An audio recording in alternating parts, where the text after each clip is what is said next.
Hi, everyone. Welcome to Create a Space for Love. Today we're interviewing Sarah Durham Wilson. Sarah, welcome. Hi. Hi. Sarah is a modern priestess, writer, and women's leader. She works with women worldwide to awaken the healer within.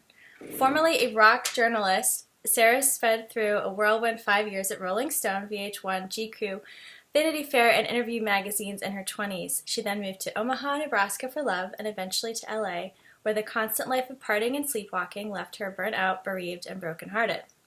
Sarah's seeking led her back to her childhood island of Martha's Vineyard, where she experienced a radical divine feminine awakening. Awesome. So excited to have you today. Hey, thank you for having me. Yeah, so if it's okay, I'll just, oh, sorry, what were you going to say? You're like a few hours away. A couple hours. Yeah, which is so cool because most of the interviewers have been on the West Coast, and it's just kind of cool to have that connection. East Coast represent. Yeah, but funny enough, I've never been to Martha's Vineyard. I have to get on that. If it calls you, don't force yourself. But I really want to. I really Cool. do. Then do it. So I will. Yeah. Awesome. So we were talking a little bit about the masculine and feminine energies actually right before we started recording. So I'd love to continue that conversation a little bit. Sure. As we talk about how they exist, both energies exist within us all. And, we talking about masculine and feminine energies and relationships. How can we as women strike a good balance that serves us best in our relationships with the masculine and feminine within us? Well, the thing about you mean in a romantic partnership? Yeah, romantic relationship. It depends if you're in an ego relationship or a soul relationship. Like if you're in something kind of more for the lust and the drama and the, look who's on my arm kind of thing, or the crush, because crush is hurt and love doesn't hurt like that. If you're in an ego relationship, you're probably not in this work anyway. Those probably haven't served you. You probably either want out or you're no longer just sort of casually dating, like you're calling in your beloved, right? So when you're in a sacred soul relationship, those masculine and feminine energies are constantly balancing each other out and playing out. Where he is sort of unhealthy masculine, that's going to come out, and your unhealthy feminine is going to come out. So say he's angry and defensive and overly protective, you're going to go sad and emotional and inward, right? So instead of the healthy feminine, which would stand in her power, and the healthy masculine, which wouldn't need to overprotect because he would be confident, So those energies are always playing out, and the healthier, the more balanced your masculine and feminine is, the more balanced your partners will be. There's sometimes when what's called for in a soul relationship is for you to go intensely feminine, like all the way feminine. So we were talking about feminine energy in the left side of your body. Mm-hmm. It's almost like moving all the energy of your body into the left side and just being all from the heart, all from the womb, all from the receiver side. Because in these sacred relationships, we're healing each other. So a safe man is finally making you feel safe on this treacherous earth. You're finally safe. Somebody's protecting you. Somebody's holding you up to do what you need to do, which for the feminine is to raise our feminine energy. So he's treating you like a priestess and a goddess and holding safe space for you to do that. For you, for the feminine, what can happen is men have been so wounded by patriarchal society, and not allowing them, they weren't allowed to emote or to feel. They could be angry, but they couldn't feel. So beneath that, these shields of anger our men are wearing is pain and wounding. So the healed feminine holds space for the masculine the way the masculine holds space for the feminine. So we're safe to shine, which we haven't been for centuries, thousands and thousands of years. Women are safe to shine by the sacred masculine, and he's safe to fall apart. He's safe to be weak. He's safe to be wounded. He's safe to go back and remember what happened at 8 in the arms of the healthy feminine. So really deep into the mothering, nurturing, compassionate energy. And then sometimes he needs to go way into the protector and way into just the safe space for the rushing riverbed of the feminine to flow through. Does that Yeah, yeah, definitely. So do you believe then that our more soulful romantic partnerships are meant to heal us? Yes, yes. They're definitely all my ego relationships, they hurt more than they healed. I Mm, mean, I could take a lesson away, but there wasn't much love there. And then these relationships are meant to at first call out your wounds, the places you haven't been safe enough to share in a more surface relationship where it had to be about pleasing them and telling them a story about who you were and trying to be that person all the time.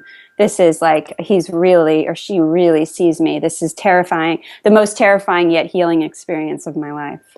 mm. Can we talk a little bit about what ego relationships are and what purposes they serve, right? Because I feel like we finally get into more soulful relationships. We're moving away from our ego relationships, which means we're letting go of the need to do something unhealthy in a way, right? This, Yeah, right. that need to hurt ourselves. Right?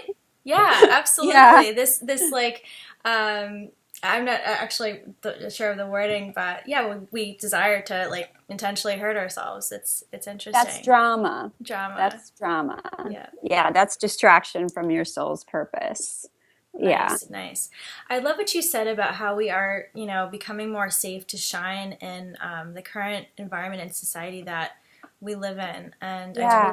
I love that and I agree. And I love the work that you do because I feel like it lifts us all higher. And so that's, obviously why I contacted you. And, Thanks. I'm so glad we can interview today. Yeah, Um, it finally happened. yeah, yeah, it's so exciting. I love that you went to Peru. Oh my gosh, I'm so jealous.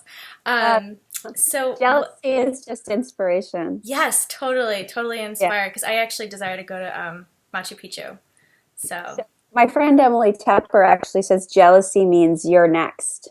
That it's nice. when you can alchemize that into the positive, it's like, what does this mean? Oh, it's so close, I can't wait. Because like if it wasn't on your radar, you wouldn't even notice it. You wouldn't even know where you'd be like, where did you just go? But it's you're attracted to it. And so now it's like, oh, I'm that's so close. Does that make sense? It's like it's Absolutely, it in your totally consciousness, is. it's gonna It's in happen. Yeah. consciousness, and you're the Yeah. second person I've known that's been there in the last year. So I think you're right. Oh, you're next. Yeah. I'm totally next. I'm so Yeah. excited.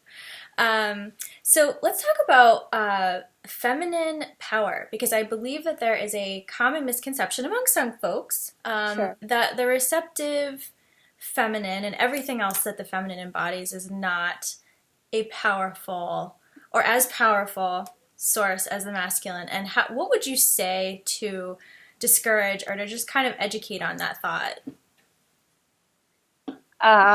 Well, the first thing that came to mind was, the feminine is love, and what's more powerful than love? Mm, Nothing.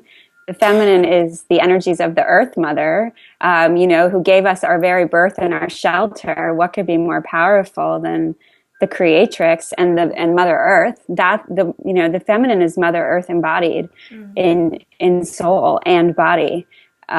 So yeah, I mean, I would just say, like, tell that to the goddess, tell that to your mother, mm. who created you and whose womb you came forth.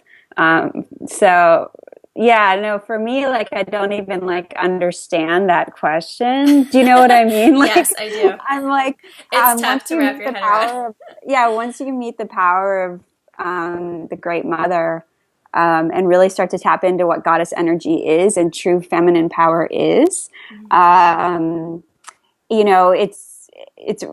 it's she's radically, she's this radical alchemist that can change anything into love, into life. She is life itself. Um, so yeah, I mean, from my time, and I've been on this path for 6 years, but then in Peru, I worked with plant medicine and really embodied.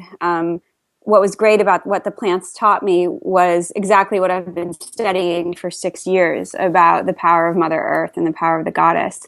And so to have that reaffirmed through the teachings of the plants how powerful Mother Earth is, and how powerful it is to be a woman, and especially at this time when feminine energy is what will save the world. It's compassionate, it's nurturing, it's life-giving, it's healing. That's feminine energy, and that's what the world's in dire need of. So, feminine energy is the most powerful medicine for the planet at this time. So to even talk about like, how is this, not how is this powerful for me, it's like, it's not just, there's no words to describe what is everything to me. You can tell I'm passionate about this. Yes, I can. And I absolutely love watching you talk about it. And I love that one of my other interviewees on this is Devin Kearns, and he talks about how, he believes that in a way, the masculine is really here to support and uplift and serve the feminine, right? And it's because of there's massive power there, and for the longest time, it's really been kind of repressed, right? And so, do you feel like we're just kind of coming out of really repressed, right? So I'm maybe being like less direct about it, but yes, it's been repressed, and I have to say that I really love that we're living in a time where this is changing, and so that receptive feminine energy, it's nature, it's that healing, that vulnerability, that openness, right? So yeah.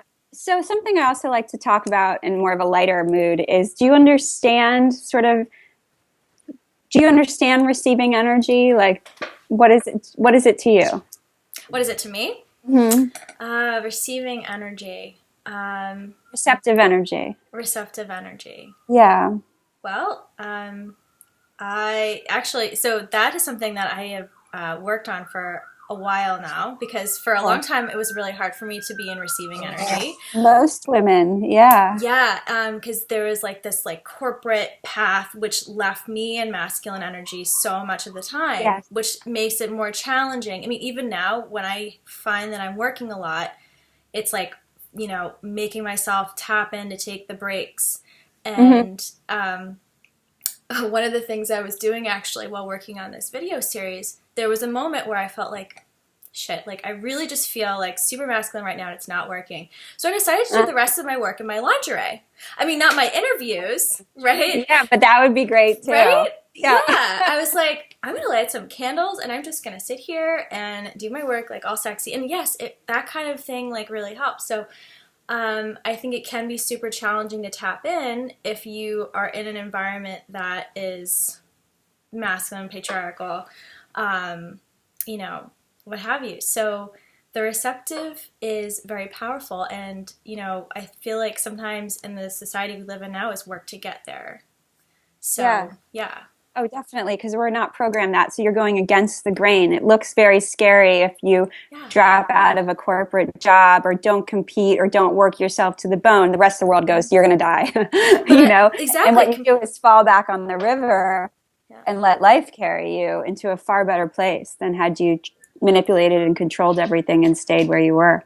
I love what you just said, the word compete, because for the longest time I didn't realize that when I was so in my masculine energy, men repelled by that because they felt it as competitive. And see, I was totally unaware of that, what that was, and then I was told by someone, and I was like, oh shit, I didn't realize, that I just thought I was doing what I was supposed to be doing, and it comes off super competitive. What you were told to do instead of what's right. Instead of what feels right. And so, but to me, feminine is just dropping in as much as I possibly can, given whatever current circumstances, and really feeling into my present moment, and that openness, it allows me to be more open.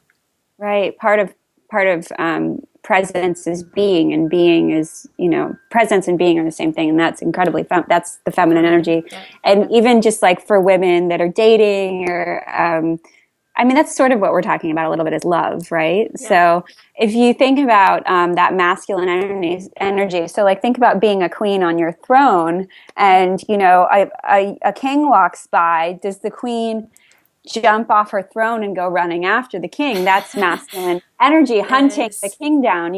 What the queen does is receives the king, like her power and eminence and beauty and and glory, that attracts the king. Her busyness, with her, not her busyness, her dedication to her own soul and her own life, that's receptive. Like, people are attracted. And then when somebody's at your house, you didn't do all the energy of buying flowers and wine and driving there.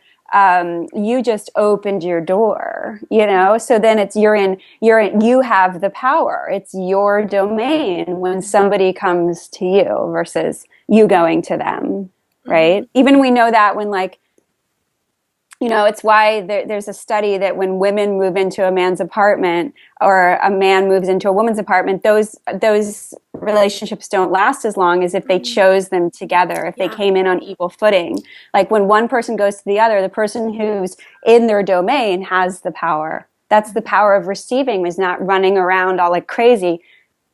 The feminine, the masculine does. The feminine is. Is.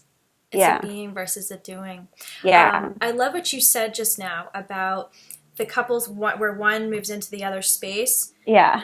It can be incredibly challenging. And I was telling one of the other folks on this program that that is what I intend to do when I meet my beloved. Is we choose a place together. I don't want him moving into my space. I don't want to move into his space. I want it to be a Beautiful. selective together. And one of the things we've been talking about too with feng shui and making literal space for your partner is important too.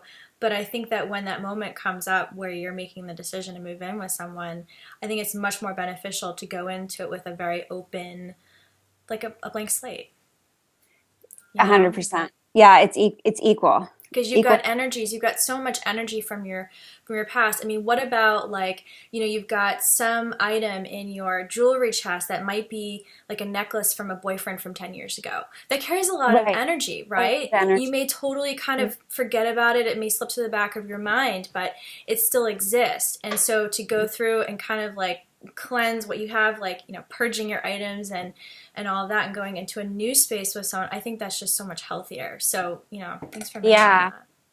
Yeah, no, it just naturally came up, and that's what we're talking about. So yeah, no, it's something I'm thinking about a lot because my boyfriend's asked me to move in with him, my partner. Congrats. Yeah, but he's a far way away. So, but that piece has been affecting me big time.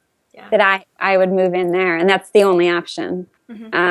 So, yeah. Wow. But because I'm pretty powerful, so far I've been able to hold my own pretty well. Yeah. But it's extra work. Mm-hmm. It's extra work to be like, I have nowhere to hide in there, really. It's his place, so it's extra work to be incredibly worthy and be treated very well, does that make sense? Like, it's extra work to be in his place. But it keeps me on my toes. Like, in my own little bachelorette pads, I can be sort of very like frat boy-esque, like just like let it go to hell and be like, well, goddess loves chaos, whatever. And it's organized chaos. It's fine. Yeah. With him, like our lives, but with him, I'm sort of watching it a little bit more, which makes me feel better. So. Mm-hmm. Yeah. I love what you said there about worthiness, because I feel like there's always room for more of that, right? There is always room for more of that. There's always more room for self-love, self-care. And I feel like that is probably one of my greatest journeys that I've been on and that I'll just continue to be on, because there are things that come up all the time that challenge our worthiness, and being in a space that you're like not used to, that can, even in the smallest ways, right? I was talking to one of the other people on this and was talking about just how furniture is designed, right? And it's like a little thing, but it adds up when you use something the same way every day, right? Sure. What is the most loving to yourself and your body and body love? Standard desk height is 30 inches high, and that only really works for someone who is like 6'4", Right. Most people are not that height. So then there's the advent of height adjustable desks and all that's great. But there's still a lot of really, structured, like non-fluid furniture, right, that we use. Yeah. And it's like it forces you to maybe like have a posture that's not good for you. And Uh-huh. then there's a whole advent of ergonomics, which is really important to design as well, and safety. But it's just interesting how spaces really do affect us, right? Yeah, and climate and everything. Everything. I mean, Yeah. yeah, yeah, yeah, and it's a lot. It has a lot to do with energy for me. Hmm. Um, Yeah. So how yeah. do you set up your space to serve Uh, you better? How do you set up your space?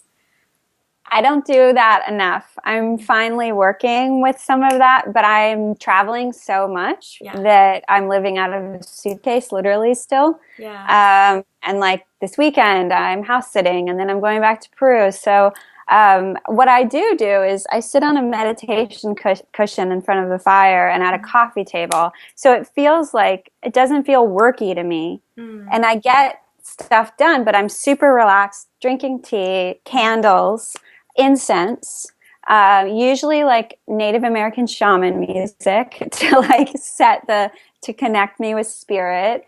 So I make it super witchy, which is something I'm really into is the awakened feminine healer, the ancient awakened feminine healer, that movement. So yeah, I make it conducive to the vibe of my work Yeah. and the vibe of my soul, which is the same thing. Yeah. So So do you find that you get more done in your space when you're just like completely relaxed and tapped in to your own pleasure? that is the only way to do anything, to be relaxed Right. even when you're busy, Yeah. I'm babysitting like 5 dogs right now. It's cool. My Uh, cat might pop in too. yeah, it's just like classic witch stuff. Like I have animals everywhere right now. My house is like Noah's Ark. Um, um, what was the question? I started thinking about cats and witches That's and fine. familiars. We were just talking about space and how Oh, I pleasure skipped is the only that. way. Yeah. Yeah, and like Osho says, like like a relaxed mind is a creative mind because Mm. again, back to receptivity. Yeah. Only when I get super relaxed can I be open to the ideas. If I'm huddled up and nervous, they're not. When you're super nervous on a deadline and just watching the hours go by and Yeah. you're like nothing's coming, it's because you're stressed. Yeah. If you were to go outside, take a walk, stare at the moon, and just breathe and let go, all of a sudden you'd be like, just finished Mm. the article in my head. I'll be right back. Like that's how it works. But you have to change the energy too. You have to get up, move around, Yeah. that sort of thing. I always am like, if I'm stuck, I just got to change my energy. I got to drink some tea. I got to go outside. Yeah. You know, Yeah. I yeah. love what you just said about letting go of the stress, because stress, at least for me, is this element of like perfectionism that I have, right? So it's like Sure. letting go of like, oh my gosh, I'm gonna write like I'm working on a book right now, and Cool. letting go Is of it on this? it's Love by Design: 10 Things You Can Do in Your Home Now to Manifest Your Man. So it's very Badass. similar. Can we talk about some of those? What are some of the ways? Can you give a little preview? Yeah, I can give a little preview. So, it is definitely about your pleasure and raising your vibration. So, one So of you're one of the those women who takes her pleasure seriously. very seriously, like Cool. I get legit mad when I can't have what I want for like an extended period of time, because I know that it's like the vibe is just it's going like this. It's okay though. We all have our moments. So. Yes, we do. But it's so important to put your pleasure within reach, right? So Sure. just Okay. practical things, right? So if I know Okay. that I like to have fresh flowers every week, simple Yes, thing, that's a good one. don't put your vase on a top shelf that you can't like reach, you know? Right. Put your items in kind of priority of how you use them, of how you prioritize your pleasure, Yeah. right? So that's Yeah. kind of one of general, Yes. kind of one of the things I Yes. talk about. Yeah, and it's not actually. There's some overlap with feng shui, but it's not about feng shui because I'm actually studying that now. Okay. But there's some cool overlaps. Yeah, I mean, there's some really good things in there. Did Definitely Shakti give you bringing nature in. Yes, Nature. yes, Gosh, I that mean, I can't stress that aliveness. enough. Yeah, Like plants and things like that, or yeah, okay, yeah, cool. yeah. Definitely. Plant life. Um, I bet Shakti has some good tips. She's Yes. like, I've stayed at her place a lot, and it's like super sexy and like Hmm. very spiritual. Yeah. Yeah, yeah. She actually did because I interviewed her and she did like a snapshot with her laptop. It was very organized and very cute and everything. Oh Everything yeah, no, was I'm not doing that. in its place. Oh yeah, No, but I love that you yeah, have so many books in your background there. I mean, you must yeah. love to Well, learn. yeah, right now there's a ton Hmm. because I'm moving again, obviously soon. Right. But also, I'm just pulling them out to bask in their energy again, Mm. and just remember how much I've studied and learned. I mean, this is just like a 15th of like or maybe a 10th of like the Women's Encyclopedia of Myths and Secrets by Barbara Walker, The Great Cosmic Mother, The Myths of Avalon, Celtic Women's Spirituality, like shamanism, Eckhart Tolle. Like, I was not interested in school at all growing up. You couldn't get me there. And then as soon as I woke up and had this thirst for knowledge, I became a book nerd. But Yeah. it was because nothing had interested me yet that I was told to be Right. interested in. So, I obviously have a deep passion, and these books each have this energy. Like sometimes you just have to hold the book Mm. to feel its energy. Yeah. You don't even have to open it. But I love to just open to a line or see which book calls me, and it's always exactly just like everyone I talk to is exactly who I'm supposed to be talking to, and God's talking through all of them. There's just no accidents. Like opening anything, you find what you need. So Truth. that's fun. Truth. Yeah. Would you say you're an expert manifester? Do you pretty I'm much? going to say it just so it's not true, just so I don't jinx it. Because the power of a woman's word, man, that will manifest. So Truth. yeah, I'm an expert manifester. Yeah. Uh, the work is to get clear on what you really want. Mhm. So that's the fog. Yeah. And then once you get it, like, my desire for my beloved, well, he's in my life now. And I'm like, wait, this is happening so fast. And it's like, you asked for this. And it's really not. I've been asking for it for 6 years, or 5 years. Really just half a year, like after I swore men off and got very serious about who I was and what I wanted and why the same car crash had happened over and over again. Yeah.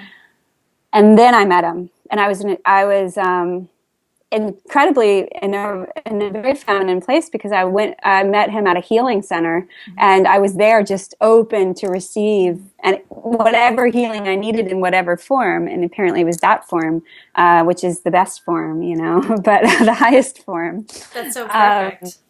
yeah, but. Yeah, the thing about manifesting is like, okay, you better be ready for this thing. Hmm. So now, like my ego, even though my soul is really happy, my ego is scared because it's a big thing. So you have to realize, like, Yeah. be careful what you ask. Shit gets real quick. So. Yes, and to not run and to stay and open when it Yeah. gets real and to surrender. And like I think I just posted this Marion Woodman quote that I love is love it. True presence is holding love without twisting it into your desire. Mm. So like just loving people as they are, which is the most healing thing you can offer anybody. It's like, I don't want to change you. I don't want to fix you. I love you exactly as you are is like, it's incredibly healing. So. It totally is, and the world could just use so much more of that for ourselves and with Yeah. other people. Yeah, for ourselves is once we can do it for ourselves, we can do it for other people. So yeah. That's It's big beautiful. work. It's the work. It is the work. You can always love more. If that sounds Yeah. cheesy, I don't care. No, I it's do. I'm a great. true believer that is like Yeah, the only. there's no boundary to how far our heart can expand. It's literally like the cosmos itself, and it just sometimes it hurts when it's opening more and more and more. It's like old castle doors like creaking open. It's like I didn't know I could go this far, but there's room for every feeling and everyone and everything that's ever happened to you, or will or is. yeah, you can't love enough, and it's the great healer. And also, like, when someone's being awful to you, you have to check in, like, does this person love themselves? And then it's like, how could I be shocked that they're not loving me for me if they definitely aren't doing that for themselves, True. There was something you Yeah. just said that reminded me of a quote, and I don't remember who says it, but it's something about how your heart keeps breaking until it cracks wide open, right? Yeah, that's incredibly feminine, Yeah. to just keep letting it. Hmm. You look at the world today. If we were to turn away and just go fear and vote Trump, or do we just watch Yeah. everything with compassion and empathy and let our hearts shatter open and open, that's the power. Then your heart is, Yeah. my friend likes to say the most powerful woman in the room is the one with the biggest heart. Yeah. And it's true It's that true. the bigger your, the more the capacity for your love, the more powerful you are. It's true. So, like, all this love is being awakened through compassion of the people who can stay open, which is like, perhaps, and I'm not into spiritual theory at all, but like, okay, maybe a little, but why would this I be bet. happening? Yeah, all that. Why would this be happening, if not to break our hearts open, so that we finally act and do something? And then when the heart breaks open, that's feminine energy that rises up and then becomes in balance with the masculine. There's way too, I mean, the world is under the boot heel of war and pollution, and hate and fear. And so, and it's pressed like that. So the feminine needs to rise up with love and healing and nurturing and oneness and compassion. For me, that makes a ton of sense to Yeah. save the planet, So I people in agree. power making decisions for the planet have a blasted open heart, which means their heart's been awakened to the feminine. Yeah. And then they can heal their own wounds because that feminine energy is a natural healer, and then they can help heal others. Yeah, and it's interesting that you just mentioned that, and I know we're kind of talking about like a more global topic now, but I just love talking about this. So I'm really curious to see what these heart leaders are going to look like. I mean, so obviously there, more and more of this is emerging, right? You're an example of this. Also, gosh, what is his name? Used to be married to Katy Perry. Oh, Russell Brand. Yes, I Such a freaking cutie. love Russell Brand. Yeah, he Um, uses his voice for good and for yes, change. And eventually everyone, like, for me, our celebrities should be activists. We should be right. like, oh my God, that person is so amazing. They just saved a glacier, in the Arctic. Like, oh Yeah, my God, that person is so amazing. They just got the president to ban oil drilling. right. Like, these people should be, oh, look at them saving Syrian refugees. Like, Russell Brand should be going there. Like, Yeah, people that Giselle, instead of, I mean, it's fine, like, we all do selfies, but it's like, if you yeah, have this massive power, this massive platform. It was yes, why I loved, like, activist rock and rollers growing up, yeah, like Eddie Vedder. Like, I don't know if you remember when he wrote Pro-Choice and Unplugged. Like, he wasn't allowed to do that. He waited till the last minute of the concert and then wrote it on his arm, because you're not really supposed to mix, politics and pop culture. But at this point, for me, it's the only choice. Like, yeah. you have a platform for your art, which is amazing, and then use it for the good of all. And when you don't, that to me is strange. And I love that because art is, I mean, that's ultimate creative, right? I'm a creative person, so I can Yeah. appreciate that. And I'm really interested to see, like, how is this going to transform our environment? I mean, what are politicians even going to look like 10 years from now? If, That's a if cool we can, question. right? Because Are you in your 20s? You're young. I'm 30. I'm actually turning 31, but thank you. I'm turning 31 in April, in a few weeks. I So just love hearing young people talk like this. Not that I'm, like, old or anything, but I just, I was gonna say, you like, know, how old are you gonna be like? who knows? I talk about it all the time. But the thing is, they're gonna have to be humanitarians, all of them. Period. They're gonna have to be global people that are not just, country focused. This division. They're gonna have to be about oneness and climate change, and no rules on women, no rules on gays, no rules on minorities, Mhm. equality for everyone across the board. And a huge preference for saving Mother Earth, like a huge. Yeah. That's what people should be talking about right now. That's what candidates, instead of the size of their penises or whatever people are talking about right now, and that, Yeah. it should be, let's just shut up all the drama and all the distraction. How are we going to save this planet? Yeah. Absolutely. How are we gonna stop war, and how are we gonna save this planet? Why is there anything else to talk about right now? Right. I mean, priority number one, right? Yeah. So, gosh, beautiful. What a beautiful way to wrap up our interview. Feminine energy, guys, is going to save the world. I totally believe it. And I'm so glad Waking that, up in each person. yes, Yeah. waking up. So, But that feminine energy waking up in men and women. and men, Yeah. in men and women. And we're going to help them do it, right? So, Yeah. Every time we have a conversation like this, it's in the collective, it's in the consciousness, and the right people will stumble on it, or they will just feel it, or whatever. But we have to keep talking about it. That's us using our voices for change, not for our ego, but for our soul's purpose, which is the world's purpose. Absolutely. Yeah. I totally agree with you. Yeah. Well, thanks everyone, and Thank you. we're outie, and thank you so much, Sarah. This was beautiful. Sure. It was lovely. Thank you for this beautiful offering. Thank you very It's much. nice to be a part of it. Okay. Bye, guys. Bye.